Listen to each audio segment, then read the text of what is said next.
do they have another answer? Is Steel Hellkite gonna get the job done? Today on Commander Replay, we check out this Magda Dragon's deck and find out if it can get the win against a bunch of angry Koma Serpents. Next on Commander Replay. Hey guys, next time you purchase cards, if you want to support me and my LGS, be sure to check out mothershipatx.com and use the promo code REPLAY to save 15% on your next order. And if you can't find what you're looking for, you can use the TCG affiliate player link. All links are in the description below. Welcome back everyone, playing some Magda Brazen Outlaw today. Take a look at this opening hand. It's got some dragons. It's got some lands, not a lot else. I think I might mulligan that. I'd prefer like a little bit more value in the opener instead of lands and our late game play. On the other hand, if we just attack with that thing like twice, we're probably into one of these dragons, but I think we could use a little bit more than that. We'll mulligan into lots of value. Yeah, I think I like that hand a lot better. We have a redraw in Tome of Legends. We can get an extra counter on it. If we play Magda afterwards, that all seems pretty good. Let's keep this one. I've been wanting to mess around with this Heirloom Blade a bit. We've got Maskwood Nexus, which is a huge combo piece in this deck. It's not like a game-ending combo, but it really allows us to do some wild stuff. There's some interactions in this deck that I'm genuinely excited about. So I did play Magda on livestream last week. You can go check that out if you want. But in that build, I was doing like a really silly take on Magda where everything kind of revolved around having Maskwood Nexus in play. It was sort of an all-tribe, mono-red tribal kind of thing where like I used the Thunderclaw Shaman to blow away our opponent's stuff because all of our creatures were giants because of Maskwood, so that type of thing. So if you're into that, definitely go check that out. But this is going to be a much more straightforward type of Magda deck. Largely, it's a dragon deck. I was trying to get some dwarves in there. I only ended up with a couple in the final build because the dragons ended up eating a lot of the deck slots.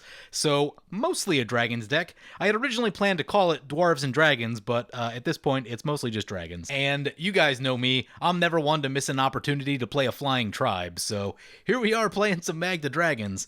Anyway, give this a read again. Enters battlefield tapped unless you control 3 or more other mountains. If it enters untapped, we get to make a dwarf. I'm just going to play that now to get it in. I know we're not going to get value from it, but I'd rather just get the tap land out of the way, and we'll pass like that. I do think Tome of Legends is going to be some really good card draw for this deck. For exactly the scenario we're in. Even if you catch it later, still just sending your commander somewhere. It's a really easy way to draw for colors that don't draw particularly well. You know, one thing is we're probably off on the Wheel of Fortune because of Maskwood Nexus in our hand. Did I say fortune or misfortune? Whichever one I said. This is not the $600 one or whatever it cost, though it is in our deck. That's a Hangerback Walker X1 for our opponent. But, yeah, being that this and this are in our hand, we're probably not wheeling until we get both of those out of our hand. By that point, I imagine we'll probably have drawn into a dragon or something like that. So probably going to be a late game play, and if we're trying to really finish it out, will be where the Wheel of Misfortune comes in. I'm still trying to get this deck list settled a bit. I got about 80% of the things I wanted with this go-around of the deck. It's still a little removal light. I think I still want a little bit more at 2 CMC. I think I'd like another Dwarf or 2. So yeah, still got some little tweaks I want to make to the deck, kind of feel some things out. I got some real cute interactions that I hope we get to check out today.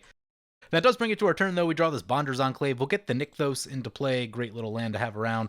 Play the Tome of Legends, and we'll pass like that. So one of the interactions that I'm very excited about is known commander staple Changeling Berserker. It says, Changeling, haste, champion a creature. So with Magda, if you have 5 treasures in play, you can grab that at instant speed and put one of your creatures under the Berserker with the Changeling ability, thereby saving it from a board wipe or saving it from spot removal. And I think that's a really cool interaction for this deck, and one that's great to keep in your back pocket because, you know, one of the things I've been really kind of studying over the past year and, you know, the way that I've been building decks and so on and so forth is how strong protection actually is. We've had Teferi's protection for a couple years now, and that's the type of protection effect that can just straight win you a game. And sure, there's many smaller, cheaper protection effects that you can use, and there's just a lot to say about making a big play and then not losing that big play to removal. That's the type of thing that can really propel you forward into a game.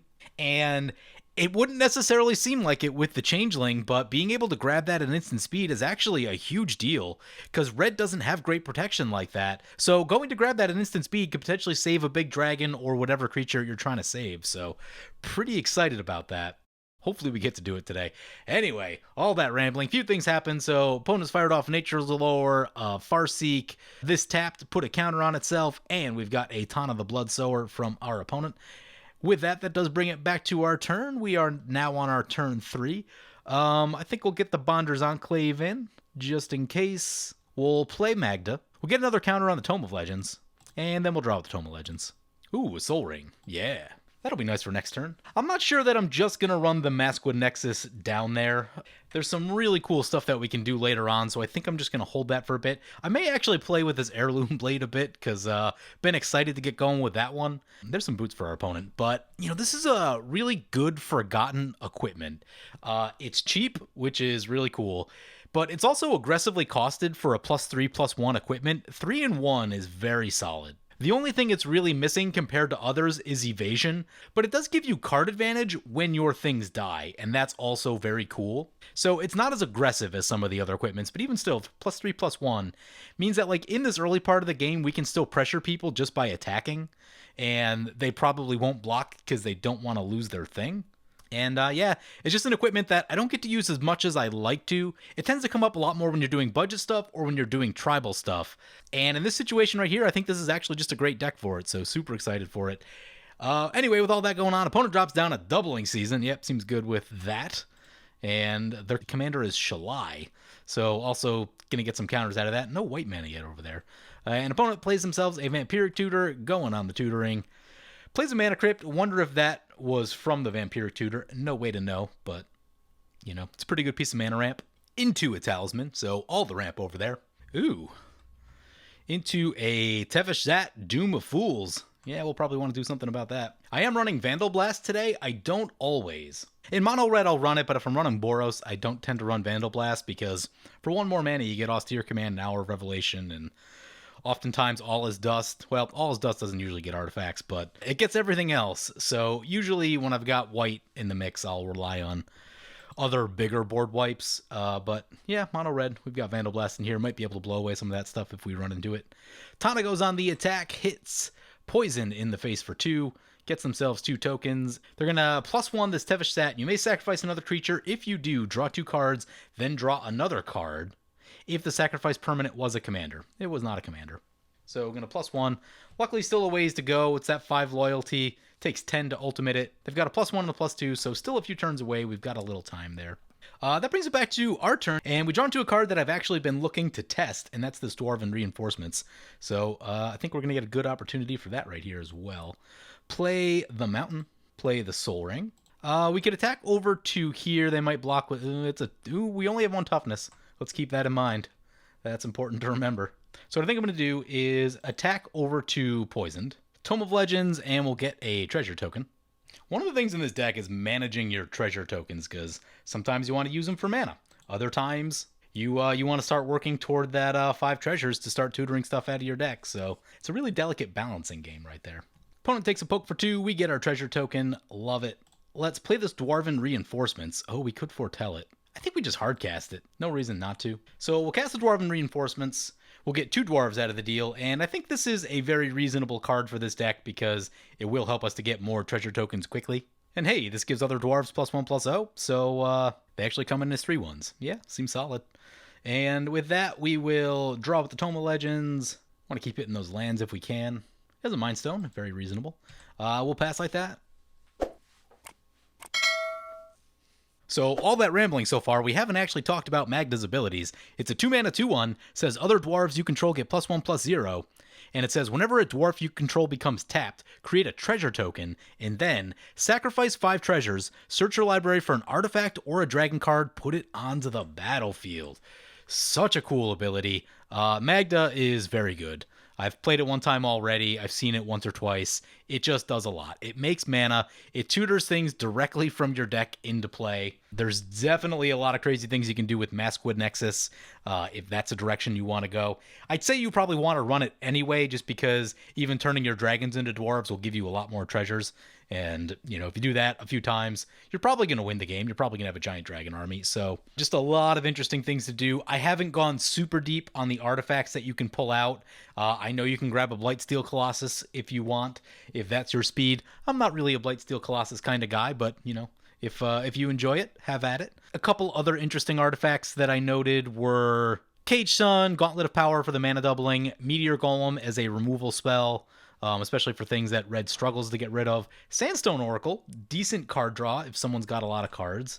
Interested to try that one out. Steel Hellkite, a dragon and an artifact, is nice removal. If you're getting it at the end step, that's pseudo haste, and that's very helpful. So I didn't go wild, but we've got a couple really cool artifacts to go get that can help us with some of our value needs, and that's all pretty exciting. And it's worth mentioning, we've also got an Immortal Sun, just does a little bit of everything. Cost reduction, Anthem, draw cards, and shuts off Planeswalkers. It's a lot of good stuff, and especially if you're skipping the mana cost on it, because that's usually the worst part.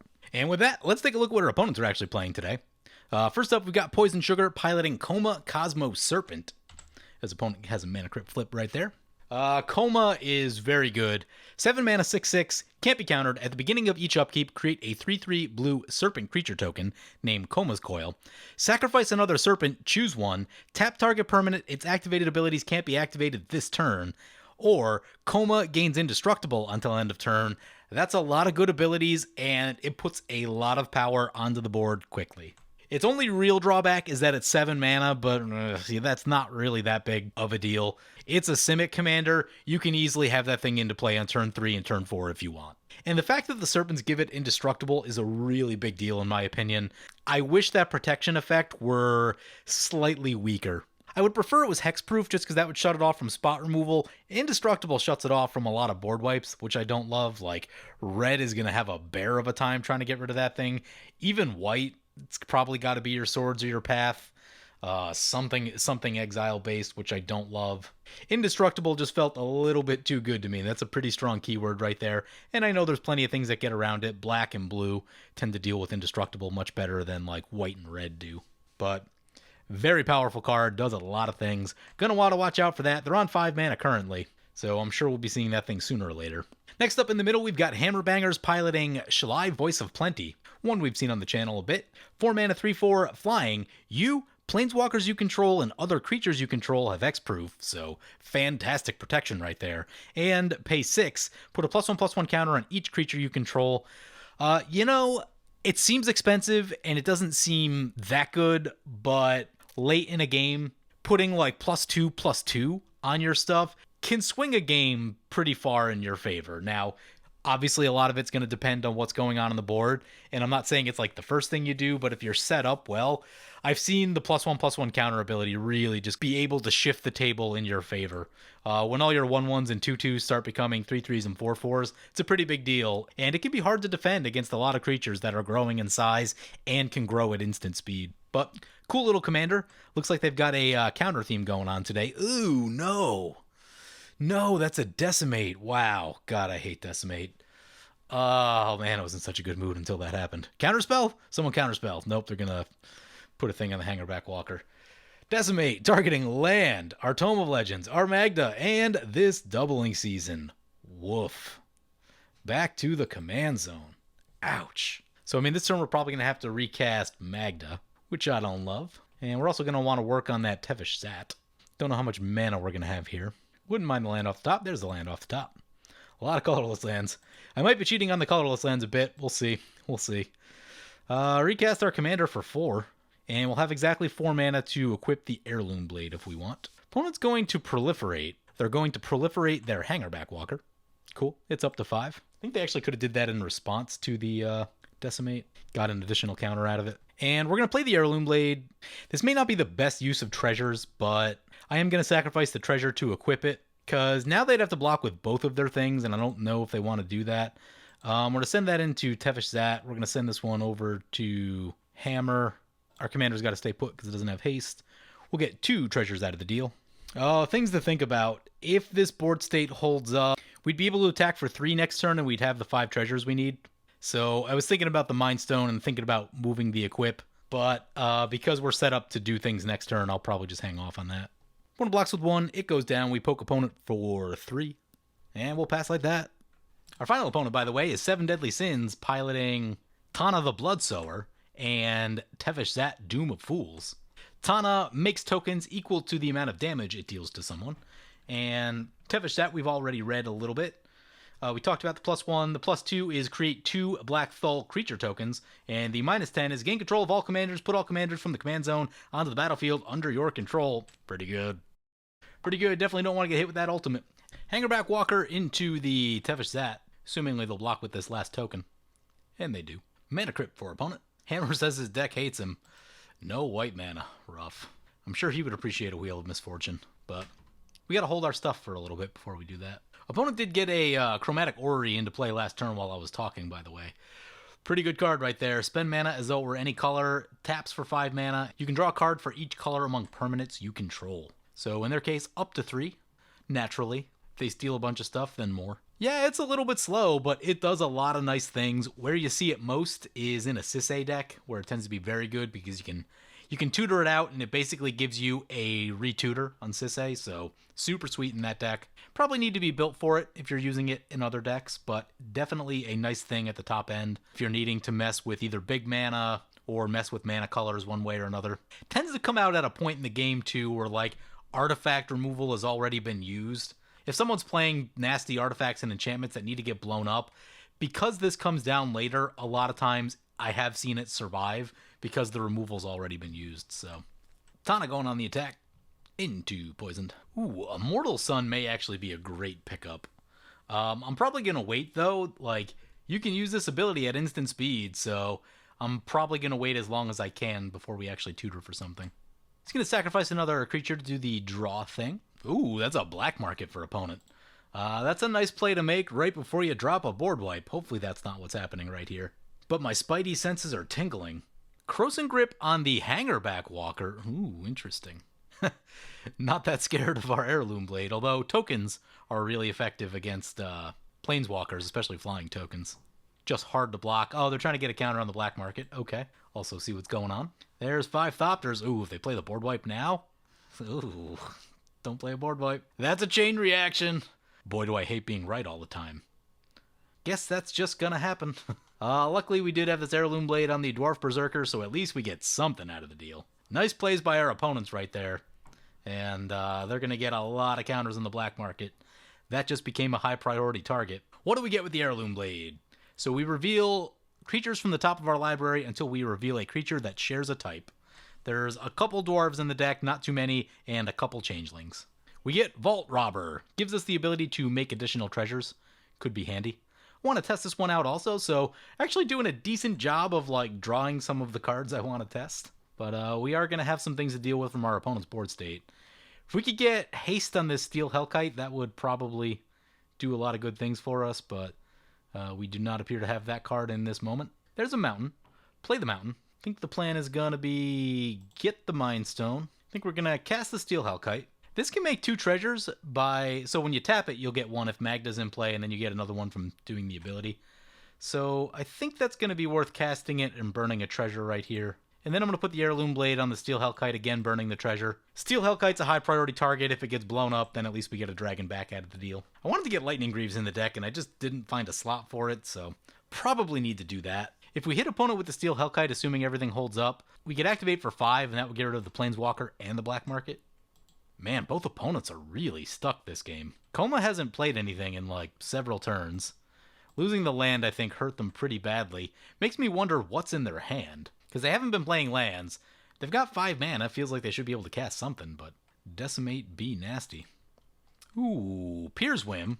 This will be interesting. We have to sacrifice an artifact or enchantment. I'm going to give up on the Mind Stone. It's our least good artifact. Opponent sacrificed their Talisman. As good as this card is, it's not targeted, so if they've got multiples in play, then it can be an issue. Opponent had to sacrifice their Boots. Mana Crypt flip for opponent. 11 counters in that black market. They are going to get so much mana. Probably cast every card in their hand if they want to. There's the black market trigger. That's a Dictative Erebos. That's kind of gross. Ooh, I don't think I like that one bit. There's an Explosive Vegetation. Relatively safe. At least it won't bite us this turn. Here comes Tana back to play. That's another 5-mana thing. We need to get this Steel Hellkite through. They're going to sacrifice. We have to sacrifice Black Market trigger. Hopefully they can't find any more removal. Sacrifice the Vault Robber. Mox Diamond. Exiles a land. Discards a land. Do they have another answer? Is Steel Hellkite going to get the job done? Tana back to play. Down to 3 mana. We untap. There's a mountain. Play a mountain. Go to combat. See if this gets through. It does not. Chaos Warp. Come on, something with haste. Opponent got a counterspell? They do. Arcane Denial. Nice. That gets countered. Send opponent a little message. Send the Steel Hellkite into their face. Actually, double check this wording real quick. Destroy each non-land permanent with X mana cost. 5, 5, and 5. We're attacking the correct spot. Send it in. Boom, we hit. Activate this Steel Hellkite. X5. Clean up all that value. Tevesh Szat, Black Market, and Dictative Erebos. All gone. Beautiful. Leaves us with exactly enough to play the Maskwood Nexus. So we'll drop that in. Then next turn, depending on what we draw, we'll probably look at the Wheel of Misfortune. Pass like that. Yeah, Steel Hellkite, it's never the best. But if you can get an attack with it and use its ability, it can do a lot. That is removal for all non-land permanent types, and that's a big deal. At the cost of, it's a little bit slow, it's a little bit mana intense.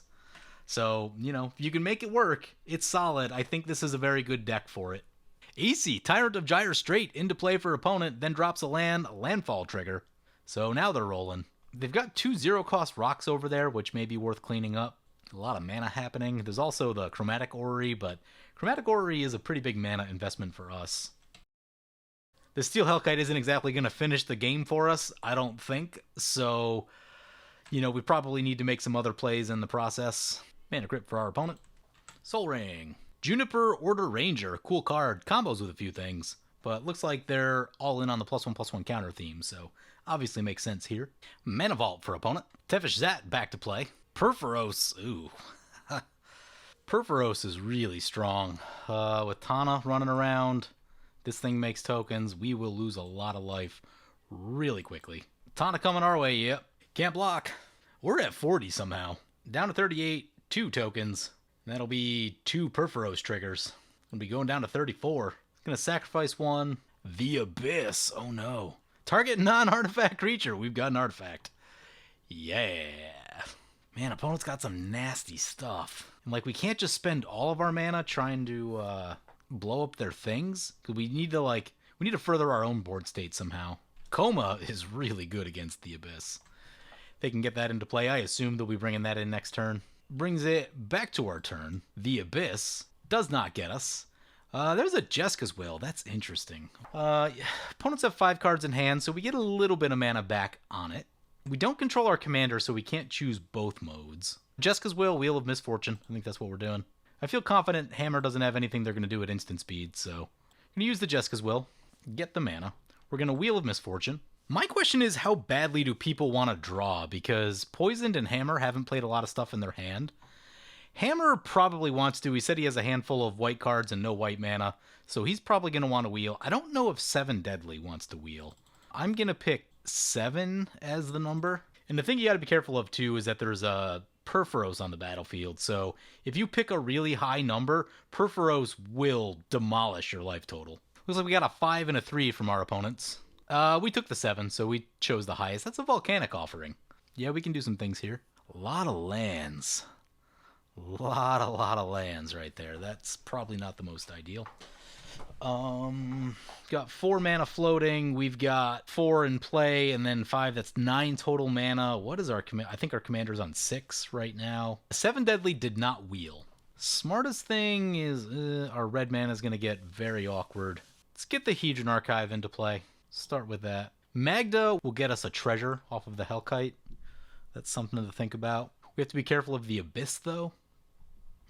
Got 1 in the pool. The Abyss actually takes care of a lot of problems for us. Maybe we slam into the Tevesh Szat, but if we hit them in the face, we can blow up their mana rocks, which I like, but then they still have a Tevesh Szat. I guess hitting them with the Tevesh Szat, yeah, maybe we just do that. Okay. We've given up on, I don't know if we want to cast Torbrand right here. Ooh, you want what we do? I think we draw with the Hedron Archive because our 7 was not very good. I think that's what we do. Crack the Hedron Archive. We are going to need more than lands to do what we want to do here. Mana Crypt and Skull Clamp is significantly better. Man, if we hit them in the face, that would actually put them like fairly low on life, but I think we just got to deal with their value. So swing into the Tevesh Szat, because that'll be on 9 right here, and that'll use quite a bit of their mana. Not all of it, but enough. If opponents can fire some removal one way or another, get rid of the Chromatic Orrery, that will really slow down their mana a lot. Okay, so Tevesh Szat down. What are we doing in the rest of our turn? Play a Mana Crypt. We don't just want to drop down a creature because it's just going to get eaten by the Abyss until someone deals with that. We do want to get the Skull Clamp in. That way, if Steel Hellkite goes down, we're going to be getting a lot of triggers. Skull Clamp on there. Honestly, probably the Myriad Landscape this turn. Yeah, play the Myriad Landscape. Pass like that. The Abyss targets the EC. Opponent bringing all the nastiness today. The Abyss, Dictate of Erebos, Black Market. I did say this game was going to be slightly stronger. I said it was going to be like a 7 to an 8. The Abyss you wouldn't normally expect to see just because it's $1 million in paper. But it is actually a very strong card. I think Dave used to play it. And you're like, oh, this card is actually insane. Opponent got some protection? They've got a Beast Within for the Abyss. Yeah. Love it. Does trigger the Perforos, though. Don't love that. We do have a Fervor in our deck. I wouldn't mind seeing a Fervor. Opponent's got a lot of stuff for 0 we can hit. That might be the next step. Cultivate for opponent. Just ramping. We do got to be careful that, like, a large number of tokens doesn't come into play this turn and get us crushed with the Perforos. Hardened Scales for opponent. Shalai into play triggers the Juniper Order Ranger. Yeah. They come in with they get 2 counters. That seems good. Those will get huge in a hurry. Abzan Battle Priest in. 2 more counters. Oh, yeah, they getting large. They getting large. Those will be problems. 6/8 to the face. I assume they block that. They do. Mana Crypt, Mana Vault. Ooh, they lost the flip. And takes the 4th. They're down to 22. So if we hit them for 9, that's going to be a lot of their life to the point where Hammer's probably thinking about taking them out. Ooh, these have lifelink. Each creature you control with +1/+1 counter has a lifelink. Yeah, that seems good. You're really good against the Perforos. You know, I had thought about playing an untapped land so that we could activate the Maskwood Nexus.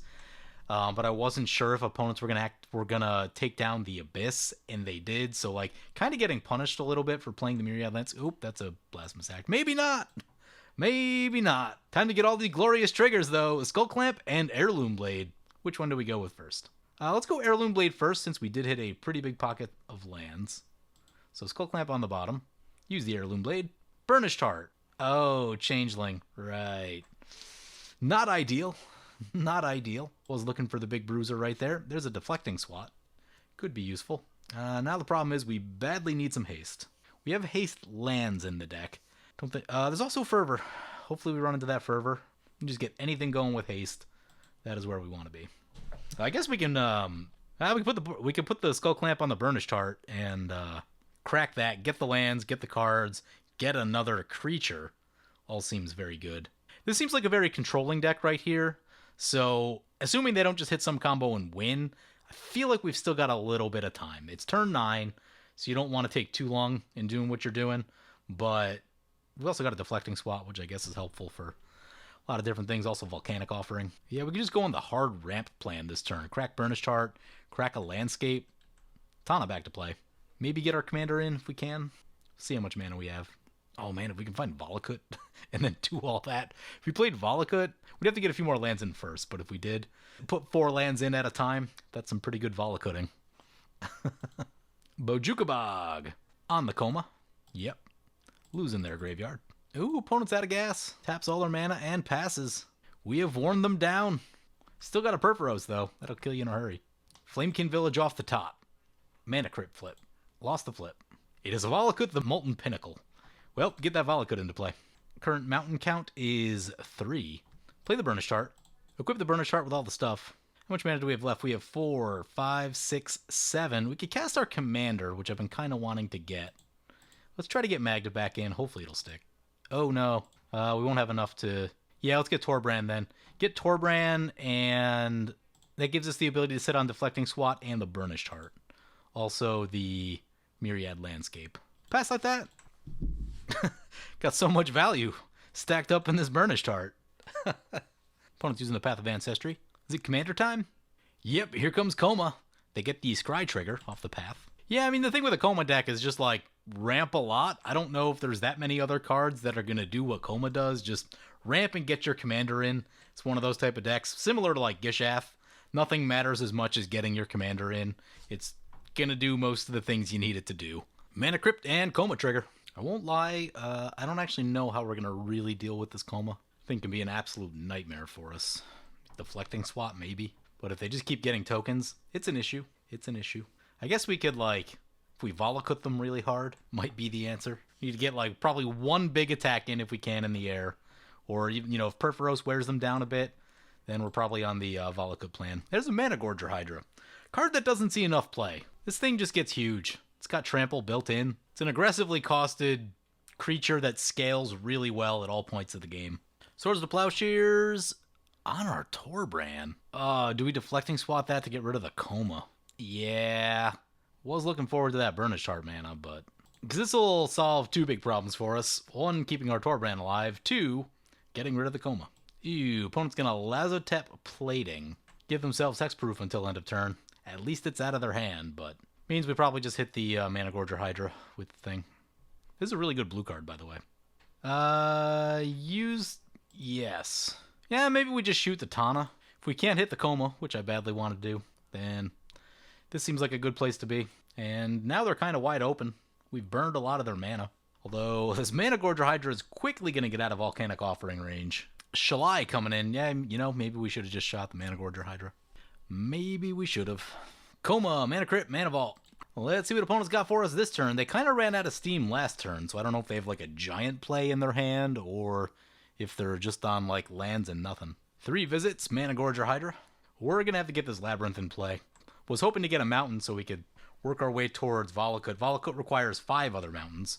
We've got 3 currently. No, actually 4th. 4th with the Dwarven Mine, but we still got to get the Labyrinth in. That Mana Gorger Hydra is going to be huge. Oh, it's got hexproof. Hexproof is not ideal. Might have to use Volcanic Offering also. Tevesh Szat, back to play. Chromatic Orrery, draws. Goes up to 5 cards. Creates 2 Thralls. Ooh, yeah, it's going to get us. That is going to get us. I had a Luxodon Warhammer in here and I cut it at the last second. Trying to get down to 100, and that's a mistake against Perforos. I would totally suit up this Burnished Heart and go trample and lifelink some stuff. Brings it back to our turn. Tails. Won the flip. We need to be winning the flips. That's a start. We got a few more to go. Mountain is not what we were looking for. Let's get this Labyrinth in like we talked about. Question is, what are we doing this turn? I mean, do we attack and then just crack the thing now? These are 0-1s. I kind of want to get our commander in. Our commander's going to be 6. Yeah, we have enough mana to do all this stuff, I think. Let's get our commander. Probably not using the arch at all. Mana Gorger Hydra will trigger. How much blocking? We're going to need some blocking, so I think it's just going to be the Burnished Heart. Send the Burnished Heart to their face. That'll probably force a block. Basically, I'm just trying to clear the road for everyone else. Or, you know what? Maybe this is too good of a blocker. Because even if Koma came in, they'd have to at least sacrifice a thing. But we get treasure. We get treasures. We do get treasures. Yeah, we'll send that. Let's get 1 treasure. I know we could get a second with Torbran, but it does feel like we got to leave something back. I guess we can also make a blocker with Maskwood if we need to. Opponent's going to block. Yep, just clearing the road. Let's do a little check on our mana. So we'll need 3 to sacrifice the Burnished Heart. We would need 4. We have exactly enough to crack the Burnished Heart and activate the Labyrinth. We'll see what other plays we might need to make along the way. Koma trigger. Rishkar's expertise is pretty good. Into a Parallel Lives also seems really good. Mana Gorger Hydra. So like at some point, Hammer is going to have to think about poison also. This has the ability to get big enough to just like swing through that, although they could sacrifice a thing and make it and tap it down, which would be bad. Mana Crypt for opponent. Yeah, I mean at this point we're kind of just like running out there with the calculator and you know, those Mana Crypt, that's 3 potential damage. Perforos might be able to get a little. You know, we got this Volakut. It's probably the plan that we're on right now. Hasn't gone so well with the dragons. We did do some work with Steel Hellkite, though, but the other dragons have been a little bit shy. Oh, we can get an extra mana off of our Nykthos, by the way, if we need to. Want to keep that in mind. 7 Deadly says he spent 49 total mana, if his math is correct, just casting his commanders. That is a lot. But they are producing a lot of mana also. They've had many turns of Chromatic Orrery. They've had some land ramp in there, like multiple pieces. Explosive Vegetation, Nature's Lore, in addition to artifact-based mana ramp with these, so they've really produced a lot of mana. It's turn 10, and I think they're still ahead of the... Looks like they're on 15 lands, it's turn 10, so they have ramped really well in every regard. Ooh, opponent sending some tokens over to Hammer. Interesting. This is exactly the this is exactly the type of blood feud we want to see. Looks like they've got something at instant speed also. That is an overloaded Cyclonic Rift. Well then. Deals with the Managorger Hydra. Slows down some of the stuff over there. Definitely want to crack this Burnished Heart. Too much value not to. We'll use the treasure, since the treasure is not going to stick. Skull Clamp, Heirloom Blade. Put the Heirloom Blade on top. Use the ability. Meteor Golem. Not the most exciting. Skull Clamp. More ramp. More ramp. Maybe there's too much ramp in the deck. Burnished Heart. Get some lands. We'll see if this triggers Volcanic. I don't know if the timing's going to be right. Oh, it does. How about that? Ooh, they both come in at the same time. Fantastic. 1 to Poison's Face. 1 to 7's Face, I think. Got 6 mana left. I don't know that we need a Volcanic Offering yet. Myriad Landscape, we can do it instant speed anytime. That'd be 1, 2. Maybe we do it all now. Activate the Nykthos. We've got 4 mana in the pool. We will crack the Landscape. Ooh, we can't draw the Bonder's Enclave any longer. Whoops. Get 2 mountains. And I think we send these to opponent's face. We could start trying to shoot tokens also, but with the parallel, we'll never get through the tokens with the parallel lives. Yeah, unfortunately, we don't have a creature with power 4 or greater anymore, so whoops on that. Use the ability. Use the ability. Opponent's down to 11, and everything getting bounced. Just the act of, like, Perforos coming back to play and, you know, a creature following it is going to be meaningful damage against Koma. Fervor off the top would be sweet. Ooh, Hammer goes down to 3. Ouch. Hopefully he wants to follow up with a board wipe. That would be ideal. Coma trigger. Gonna get 2 of them. Managorger Hydra back to play. Hardened Scales back to play. I kind of wish I shot him with that other trigger. He'd be at 8 if we shot him with the other trigger. Mana Crypt losing the flip would put him to 5, and then we're talking, talking 5 damage. There's a lot of ways that could happen. There's a Perforos. Could do it. But yeah, this is kind of what I was expecting out of Koma. They were a little slow at the start, but now that it's in play, you don't need to do anything else once it's in play. You can just, like, sit there with counter magic if you want. And, yeah, it's a little bit strong. It's a little bit strong. Shalai back to play. Managorger trigger. 2 more Koma Serpents. Opponent needs direct damage or a board wipe. That's a Sunbird's Invocation. That is mighty interesting. Cast your biggest spell. Cast a Chromatic Orrery. Dig for 7. Try to find the board wipe. That's what I would do. Mana Crypt first. X is 0. Managorger Hydra. There's the Orrery. Dig for 7. See what they find. Opponent cast a Farseek with the Sunbird's Invocation. Not terribly exciting. Perforos is back to play. Opponent has 8 mana available. That's a Black Sun X6. There you go. That's how you deal with a Koma. And that'll get him another Sunbird's trigger. This Managorger Hydra is going to survive by quite a bit. By quite a bit. Ooh, opponent's going to Seasons Pass. That's really strong. They're probably actually the threat now. They've got a Sunbirds and they've got a Perforos. That means, like, next turn they're probably looking to win and they're going to get a million things back right here. Volcanic their way. Still need that haste. If we could just catch, like, Fervor off the top. Or a dragon with haste. Getting back Blasphemous Act, Grim Tutor, Dictate, Chain Reaction, and Vampiric Tutor. Like, what was that? Multiple tutors, multiple board wipes? Seems bad. So board wipe clears everything up. A Managorger Hydra is the key here. And maybe we can't beat a Managorger Hydra. Maybe that's how this is going to go, but Managorger Hydra can take down one of these 2. And then we just need to worry about the other one. We draw Bolt Bend. This is a nice budget deflecting swat. Maybe we'll try to get that online this turn. Play a mountain, get a Volcanic, shoot poisoned, use the ability. Down to 8. Mana Crypt. Just going to auto this Managorger Hydra trigger. Soul Ring. Get this Gauntlet of Power. Choosing red. Let's get Torbrand back. Magda back. Heirloom Blade. Ha! It's a 30-30. Equip the Heirloom Blade. Skull Clamp. And equip. And then I think we just leave everything else up. Put one on one and the other on the other. Don't really know what situation we're going to run into here, so pass like that. 8 cards in hand, we'll discard a land. We have run into minimal dragons. There are many in our deck, and we're just not running into them. Discard a mountain. Based on life totals, Volcanic probably the thing that's going to finish the game for us, though.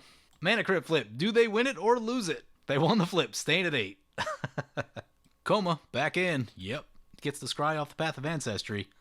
Looks like 5 open mana. I want to start using Bolt Bend more in mono red decks, because these change of target spells are easy 2-for-1s. This one's a bit more conditional. It's like significantly less good than Deflecting Swat, but it's also like 35 cents, and Deflecting Swat's like $35, so it's good for budget, and it's also a decent second copy, and it also hits spells and abilities, which is important. That's a Spark Double. This is going to make a lot of tokens. Oh, you want what we could do? We could Volcanic Offering both of those right now. Triggers are on the stack. Yeah, let's just Volcanic Offering. Choosing some lands. Path of Ancestry. Hammer can choose one. Choosing this Koma. So 2 lands and 2 creatures going down from this Volcanic Offering. Actually, did we get all the creatures? I hope we did. I think he sacked the other one to give that one indestructible. Does that work? That works. It's still alive. Ooh, they get 2 more Serpents now, though. That's bad. Was trying to avoid the Serpents. Shalai back to play. Gorger into 7 Deadly. They go down. Got a little triangle of death going. Draw a card with the Bonder's Enclave. We can't take either opponent in a straight fight. If we kill them with the Volcanic trigger, then we just die to all this stuff. Mana Crypt. Tails. On the flip. That's a Utvara Hellkite. Interesting. Play a mountain. Shoot them in the face. They go to 5. Oh, maybe we could take them out with the Utvara Hellkite. We attack, we get 2 dragons. That seems good. No, that's still a lot of power, though. Play the dragon thingy. Cast Utvara Hellkite. We really need the Mana Gorger Hydra to kill them. What is that? That's 18 power. Dragon's Horde. Oh, we're going to be wide open to an attack. Draw a card. That's a Wheel of Fortune. That is interesting. Feel like we have reasonable tricks in hand, though.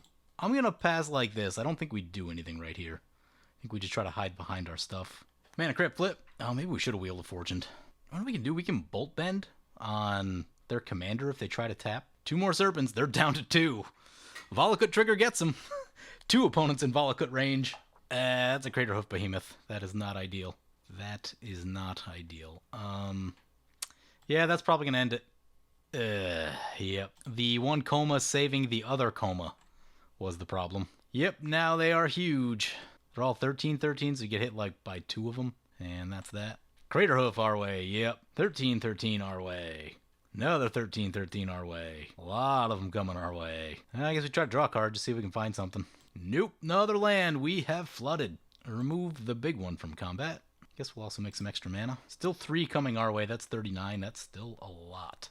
Draw with the Arch. Dragon to... Oh, really? That would have given that haste. Block everything we can. I don't think the math is going to work. Down we go. So that game was interesting. One thing, I think we saw the power of Koma. Once it's in play, you just don't need to do anything else. It just does so much on its own. I do think we could have made choices that would have won us the game. If I had played the Maskwood first and then wheeled, we would have hit the Dragon Tempest, and that would have given us the damage to kill both players. Both players were on very low life. The other thing we could have done is we could have used... There was one Volcanic trigger that didn't go at the Koma player, and if we sent that to them, that would have killed them. So that was kind of a big deal. We got tangled up pretty good in the Cyclonic Rift. The tempo that we lost there was pretty painful, because if we didn't have to recast all of our things that turn, we could have been drawing with some of our utility lands and doing some of that stuff. There's also a moment, too, where I think I could have been maybe a little bit more proactive with, like, the Burnished Heart. So there's a couple things that happened. Could have made some plays a little bit better, but also got a little bit unlucky. We flooded pretty hard, hit a lot of lands. We missed the dragons, which was super painful. Any dragon 2 turns before the end of that game, I think, probably wins us the game. A Tyrant's Familiar in particular with haste would have been incredibly good. So a few plays that weren't optimal combined with a little bit of bad luck, and we weren't quite able to get there, but I do think that we had the opportunity to get there just if we made some different choices along the way. I do think that the Mana Gorger into the partner opponent was the correct call. I don't think there was any way we were going to survive a Sunbird's Invocation and a Perforos with that much mana in play. Just like casting any card from their hand gets them something else really good. Their commander has draw built into it, so there's just a lot of ways for things to go wrong right there. So I think we could have held out a bit if the Koma player had anything other than the Craterhoof. So the Craterhoof definitely got us, made it a little bit too much damage to stop everything. But I think we could have blocked in a way to have stayed alive right there. And also using some of our tricks, like if they were forced into trying to tap some stuff down, we could bolt bend, tap down a big creature, and all of that. So a lot of interesting nuance in that game. A lot of small plays that kind of compounded themselves over the course of the game. So really interesting game. Unfortunately didn't pan out for us, but we were right there. We just needed like one thing to roll our way, and I think we could have taken that game. Anyway, so even though we got a little bit unlucky, I do think it bears worth looking at this deck just a little bit. I want to take a look at the ramp. I might have too much ramp and not enough to do with it in the deck, so let's take a peek at that. Okay, yeah, I definitely overshot the ramp a little bit. We're up to 23 pieces. And that was a combination of just trying to get good ramp in the deck combined with also some of the things that work really well with Magda. And these 5 cards right here, these are things that make treasures but aren't specifically ramp. They're more for trying to feed Magda. So I think we can roll back on the ramp just a little bit. Unfortunately, I do like all of these cards a lot. I'm going to get rid of the Hazardous Monument. It's a great card, but I just like it a little bit less than everything else for this particular deck. You know, some question of like how badly do we actually need a Mind Stone in this deck? You know, I think we can live without it. I don't even have a Dowsing Dagger in this deck. I usually put one of those in there. No Sword of the Animist either. Pirate's Pillage, it creates 2 treasure tokens. I don't know. You get to loot. I guess it's something. It's fine. Doesn't blow me away. Maybe I'll cut the Armillary Sphere. I really like Armillary Sphere in mono red. It's just an easy way to turn 1 card into 2 lands. Can really set up some nice things in the early game, but there are other ways to generate value in this deck, so I'm going to cut that. A couple things I want to add to the deck. I want to add a Volcanic Awakening. That would have helped us out quite a bit later on in the game because we had flooded so hard, so add that in over a land. But we do have a couple open deck slots. Definitely want to get a couple more dragons into the deck. Dracuseth is a big bruiser. You know, this backdraft Hellkite is interesting. I don't know how many spells are actually in the deck. That is definitely one that you could play around with if you have more spells. I'm going to bring this Korvath Bright Flame back into the deck. So if you have the Maskwood Nexus, all of your creatures get flying and haste, and that's really cool. Oh, Sarkhan's Triumph. Yeah, definitely bringing a Sarkhan's Triumph. Search for the dragon you want. Definitely helpful. Still a lot of ramp in the deck. Could probably cut something else. I'm going to get rid of this Pirate's Pillage. I just don't know how good it actually is. Hellkite Igniter, going to be sweet for this deck. Maybe I'll cut the Hedron Archive also. It's a bit less good than Mana Doublers. It's a little bit less good than Thran Dynamo. Keeps it from getting stuck, like almost got us to where we needed to get. I want to get a piece of removal back into this deck. I think in like a Magma Quake. Also a big card too, just be a Mob Rule if you really want to go hard with this deck. A Mob Rule toward the end there would have easily won us the game. So, you know, the other thing too, I think I want a Goblin Matron in the deck. Dockside Extortionist has the ability to be so unbelievably powerful for this deck that I think you want a second way to find that card. So bring in the Goblin Matron. I think the Dwarven Hammer might be a little bit underwhelming. We can get rid of that. Still trying to decide if like Prying Blade and the Golden Pick are actually worth it. Because, like, it's a 2-1, so unless you're giving it help, it's going to start getting blocked pretty easily, and that's a bit of a concern. Maybe we'll go down to 1. I think the extra toughness on the pick is probably worth it over Prying Blade, so we'll do that. So anyway, there's a couple quick changes. I definitely overloaded the deck on ramp a little bit, which is why we weren't able to find something big at the end when we needed it. So got a couple extra dragons in the deck now. Should be a little bit more threat dense. Still have a lot of ramp. Still a bunch of cards I want to test out. I'd love to get a Luxodon Warhammer in here for some life gain. I'd also like to get a Crucible of Fire in here just for the dragon pump, but probably another day for that. So anyway, I think this is in a little bit better shape than it was. Maybe the land count's cheating just a little bit. Pretty nervous without that Armillary Sphere, to be completely honest. So probably still a few tweaks to make. We do have the 2 flip lands, which makes it a 36 land deck. But yeah, anyway, hope you guys enjoyed the video. As always, feel free to comment, like, or subscribe. Thank you for watching. I want to thank my awesome Patreon supporters. You guys are awesome. If you want to help support the channel and vote on which decks I play next, feel free to check out my Patreon at the link below.